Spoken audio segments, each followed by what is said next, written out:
isang araw lang matatapos ng investigasyon?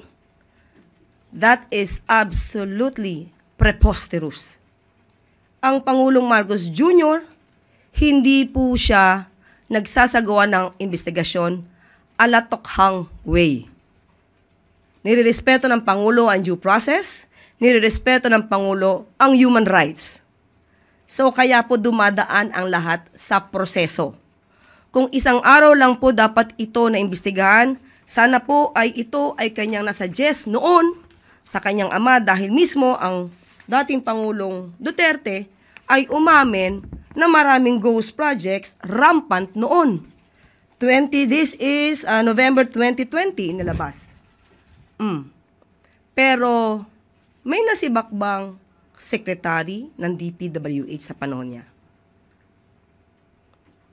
So, muli, ang pag-iimbestigang ito para sa taong bayan, hindi para sa pamumulitika.